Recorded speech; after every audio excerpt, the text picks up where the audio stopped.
Hello students, good evening to all. Hope you are fine. Students 31 को जो notice आया है जो कि आपकी इंस्ट्रक्शंस आई हैं ओपन बुक मोड के एग्ज़ाम के लिए, उसमें आपको कैसे फ़ॉलो करना है, क्या क्या फ़ॉलो करना है। फ़र्स्ट ऑफ़ ऑल आपको ये पता ही है कि आपके एग्ज़ाम जो है 2 सेशन में है, मॉर्निंग एंड इवनिंग। मतलब कि कुछ बच्चों के मॉर्निंग एंड कुछ के इवनिंग में है। मतलब 10 बजे से लेके सुबह मॉर्निंग का टाइम आपका 10 बजे से लेके 12 बजे तक है, दूसरा 2 बजे से 4 बजे तक है। सभी स्टूडेंट्स को अमेंडमेंट जो है टाइम टू टाइम चेक करनी पड़ेगी, बिकॉज डेट शीट जो है अभी आपको मेंशन की गई है, उसमें काफ़ी सारे चेंजेस आ जाते हैं टाइम टू टाइम। तो आपको रिसेंट डेट शीट पे ही अपना वही आपको मतलब ध्यान रखना है। बिकॉज कई बार क्या होता है कि आपको मेंशन होता है कि आपका एग्ज़ाम जैसे 15 को है, ठीक है। मान लो उस दिन छुट्टी हो जाती है तो आपको फिर डेट शीट में अमेंडमेंट आ जाती है, तो वो 1-2 दिन पहले आपको डेली अपनी डेट शीट जो है चेक करनी है अपनी लॉगिन आईडी पे। अदरवाइज़ मैं अपलोड कर देती हूँ जो भी इंफॉर्मेशन आती रहती है अमेंडमेंट की, ठीक है। तो नेक्स्ट स्टूडेंट्स, क्वेश्चन पेपर जो है आपको अपलोड करना है अपनी मतलब कि क्वेश्चन पेपर जो है वो आपको डाउनलोड करना है अकॉर्डिंग टू आपकी डेट शीट के आपने डाउनलोड करना है। बट एक बात का ध्यान रखना है, जैसे आपका 10 बजे एग्ज़ाम शुरू होता है तो आपको 15 मिनट पहले ही क्वेश्चन पेपर जो है वो आपको डाउनलोड करना है। मतलब आपको मतलब कि सिर्फ 30 मिनट्स, टोटल 30 मिनट्स मिलेंगे जो कि आपका क्वेश्चन पेपर विजिबल होगा। 30 मिनट्स मीन 15 मिनट पहले 10 बजे से और 15 मिनट बाद। ऐसे आपका इवनिंग वाले सेशन में भी 15 मिनट पहले, मतलब आपका टाइमिंग अगर 10 बजे से स्टार्ट है तो 15 मिनट पहले आपका क्वेश्चन पेपर शो हो जाएगा।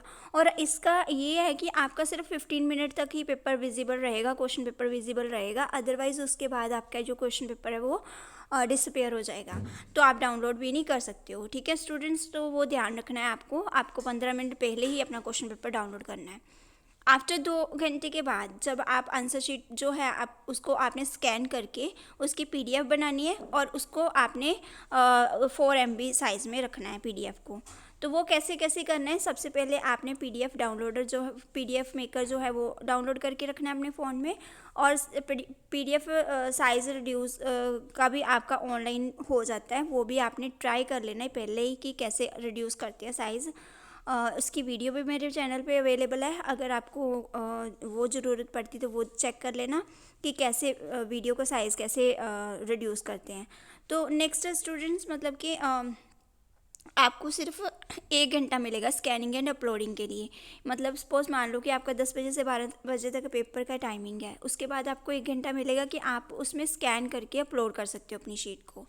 अगर आपकी शीट अपलोड होने में कोई प्रॉब्लम आ रही है, या आपकी शीट अपलोड नहीं हुई, या कुछ भी आपको लगता है कुछ भी, तो आपने क्या करना है, ikgptuobees@gmail.com, यहाँ पे आपने अपनी जो है आंसर शीट जो है विद प्रूफ, मतलब आपको क्या कौन सी दिक्कत आई उस टाइम पे शीट अपलोड करते टाइम पे, क्या प्रॉब्लम आई, वो आपने रीज़न लिख के फिर आपने अपनी शीट को सेंड कर देना है पीटीयू की ये आईडी पे, ठीक है।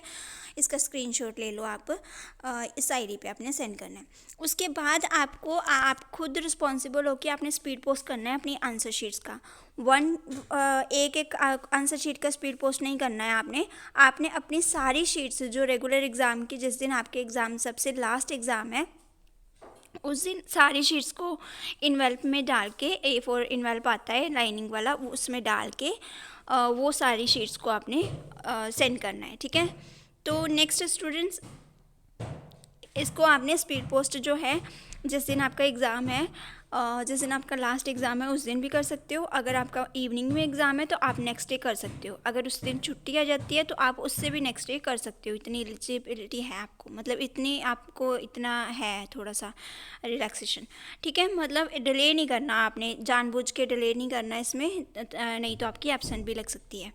नेक्स्ट स्टूडेंट्स, इन्वेल्प जो है आपका सभी ओरिजिनल आंसर शीट्स जो हैं वो आपकी, मतलब कि A4 शीट में आपने क्लोथ लाइनिंग वाला इन्वेल्प यूज़ करना है। वो मैं आपको वीडियो शेयर कर दूंगी कि कैसा इन्वेल्प होना चाहिए, और उसमें आपने कैसे मेंशन करना है कि कैसे आपने स्पीड पोस्ट करते टाइम पे क्या क्या मेंशन करना है और कैसे मेंशन करना है। उसका मैंने ऑलरेडी लास्ट टाइम भी वीडियो बनाई थी, बट मैं फिर दोबारा रिसेंटली वीडियो बना दूँगी इसके ऊपर, ठीक है।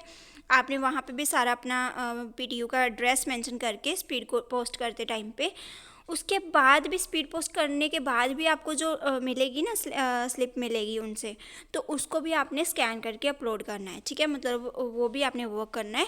बट पहले हम जो अटेम्प्टेशन है उसके बारे में थोड़ा सा जान लेते हैं। Next students, white colour and A4 sheets जो हैं वो मतलब कि आपने लेनी है। आपने सिर्फ फ्रंट साइड ही यूज़ करनी है, और हर 20 शीट्स आपको मैक्सिमम मतलब कि है कि मैक्सिमम आपको 20 शीट्स की लिमिट है, ठीक है। उससे ज़्यादा शीट्स आप यूज़ नहीं कर सकते, उससे कम यूज़ कर सकते हो बट उससे ज़्यादा यूज़ नहीं कर सकते, ठीक है। उसमें भी आपने ध्यान रखना है कि सिर्फ आपने फ्रंट साइड ही यूज़ करनी है, और उसमें जो फ्रंट पेज लगाना है वो आंसर शीट फॉर्मेट के अकॉर्डिंगली लगाना है, जो कि मैं आपको थोड़ी देर में बताती हूँ कि कैसा फॉर्मेट होना चाहिए। और वो आपका फॉर्मेट जो है वो इंक्लूडेड है आपकी 20 शीट्स में। सो मतलब आपके पास 19 शीट्स बचती हैं, उनको आपने ध्यान से यूटिलाइज़ करना है। आपको हर एक स्टूडेंट्स को, हर एक ट्रेड के स्टूडेंट को PTU जिनके अभी मोड में एग्ज़ाम होने जा रहे हैं उनको 8 क्वेश्चंस आएंगे, और 8 में से उनको 5 क्वेश्चंस करने हैं, और सारे क्वेश्चन सब्जेक्टिव टाइप के हैं, ठीक है। उसमें कोई भी ऑब्जेक्टिव टाइप का क्वेश्चन नहीं होगा। और आपको कोशिश नहीं, आपको मतलब कि ये ज़रूरी है कि आपको ब्लैक पेन ही यूज़ करना है। इसके पीछे बहुत सारे रीजंस भी हैं स्टूडेंट्स। एक मेन बात जो माइंड में रखना, आप हमेशा ब्लैक बॉल पेन ही यूज़ किया करो। कई बार होता है कि जो आपका जेल पेन होता है उससे इंक फैल जाती है, और समटाइम स्कैनर में भी स्कैन नहीं होती इंक, वो वाली इंक स्कैन नहीं हो पाती अच्छे से। तो आपने कोशिश करनी है कि ब्लैक बॉल पेन ही यूज़ करना, ठीक है।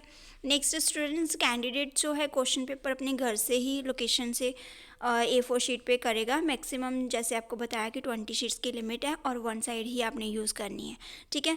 अगर कोई स्टूडेंट्स का पता चल जाता है कि कोई स्टूडेंट अपना जो एग्ज़ाम है वो किसी मीडिया के थ्रू शेयर कर रहा है कहीं पे, आप मतलब कि कहीं पे अपना एग्ज़ाम जो है कहीं किसी के थ्रू किसी के व्हाट्सएप पे शेयर कर रहे हो, जहाँ अपने फेसबुक पे शेयर कर रहे हो, किसी भी तरह आप मीडिया पे शेयर कर रहे हो जहाँ PTU को पता चल जाता है कि आपने किसी के साथ मैच पेपर किया है, तब भी आपका UMC बनने का जो है वो आपका डर रहेगा, ठीक है। मीन्स कि आपको ये चीज़ का ध्यान रखना है। ये है काफ़ी सारे स्टूडेंट्स की लास्ट टाइम भी UMC बनी थी, ऐसा नहीं है कि UMC नहीं बनती, OB मोड में बनती है, और वो आपको मतलब कि ध्यान रखना होगा इसका।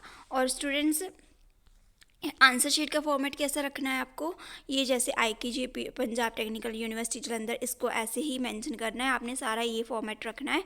और ये बात ध्यान रखना कि आपने ये सारा फॉर्मेट जो है ना, मतलब कि जैसे ये आपका मेंशन किया गया हुआ है, तो इसमें सारा date of examination, roll number, M code, subject name, subject code, semester, course, branch, ऐसे ही सारा फॉर्मेट रखना है। और इसका आपने प्रिंट आउट निकलवा लेना है। मतलब अगर आप हैंड रिटन लिखना चाहते हो, ये आपका फॉर्मेट है सारा, ठीक है। ये ऐसे आंसर शीट का आपका फॉर्मेट है।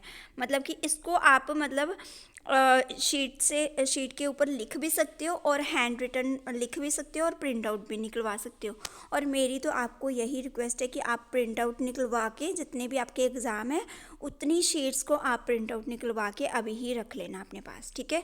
तो उसके उन शीट्स में आपने ये मेंशन करना है कि आपने शीट्स में पेज नंबर ज़रूर मेंशन करना है, 1/20, 2/20, 3/20। अगर आप शीट्स कम यूज़ कर रहे हो, जैसे सपोज मान लो आप टोटल 16 शीट्स यूज़ कर रहे हो, तो उसमें 1/16, 2/16, 3/16 ऐसे आपने यूज़ करना है। और ये डेक्लरेशन जो है आपने अपना नेम लिख के, फादर नेम लिख के उसमें साइन करके ज़रूर सेंड करना है, मतलब कि साथ में पेस्ट करना है फर्स्ट पेज पे, हर शीट के फर्स्ट पेज पे आपने यूज़ करना है। स्टूडेंट्स आपको मतलब कि काफ़ी सारे बच्चों के माइंड में क्वेश्चन होगा कि मैम हमारा मॉक टेस्ट होगा। तो स्टूडेंट्स, पहली बात कि आपके ऑलरेडी OB मोड एग्ज़ाम जो है 5th एंड 7th सेमेस्टर के ऑलरेडी हो भी चुके हैं, तो उनको इतना तो आइडिया हो चुका है कि कैसे उन्होंने अटैम्प्ट करना है, इसलिए मॉक टेस्ट का भी श्योरिटी नहीं है। बट आपको ये चीज़ें जो इंस्ट्रक्शंस जो है इसमें काफ़ी मतलब कि इतने ज़्यादा चेंजेस तो नहीं आए हैं, बट इन चीज़ों का ध्यान रखना है आपने। एक तो फर्स्ट शीट का फॉर्मेट ये वाला रखना है। दूसरा आपने दूसरी बात आपने मतलब कि जो आपकी आंसर शीट्स हैं उस पे आपने कुछ भी फ़ोन नंबर वगैरह कुछ भी एक्स्ट्रा नहीं फालतू का लिखना। और मेन जो बात है आपने ध्यान रखना है कि आपने 19 शीट्स पे लिखना है। 20th शीट आपकी जो फ्रंट पे लगेगी वो आपकी ये वाली होगी, ठीक है। ये वाली शीट आपकी फर्स्ट शीट मानी जाएगी। उसके बाद की शीट्स जो हैं आपकी सारी वो आप लिख सकते हो, मतलब कि आप उसमें जो भी आपने आंसर्स लिखने हैं वो स्टार्ट कर सकते हो। और मेन बात, आप आंसर में आंसर नंबर लिखना मत भूलना। आंसर नंबर ज़रूर मेंशन किया करो। अगर आप क्वेश्चन में नहीं मेंशन करते हो तो आंसर नंबर राइट मेंशन किया करो। कोशिश करा करो क्वेश्चन नंबर ज़रूर मेंशन कर दिया करो, चाहे एक लाइन में लिख के ही कर दिया करो, तो वो ध्यान रखा करो। तो स्टूडेंट्स ये बातें आपने ध्यान में रखनी है। बाकी जो रही इसमें स्पीड पोस्ट की बात, उसकी मैंने वीडियो ऑलरेडी बनाई भी हुई है और मैं रिसेंट के इंस्ट्रक्शंस के अकॉर्डिंगली भी वीडियो दोबारा बना दूंगी। तो स्टूडेंट्स ये चीज़ों का आपने ध्यान रखना है। कोशिश करना कि अपना एग्ज़ाम जो है आप जब मतलब कि क्वेश्चन को 2 या 3 बार रीड आउट कर लेना। बिकॉज कई बार क्या होता है, क्वेश्चन में पूछा कुछ और होता है और आप जल्दी जल्दी में लिख कुछ और देते हो। तो ये चीज़ें आपने ध्यान रखनी है, ठीक है students. All the best to all students. Hope आपको क्लियर हुआ होगा। बाकी का मैंने जो स्पीड पोस्ट की वीडियो मैं अलग से बना दूँगी। Thank you and all the best to all students.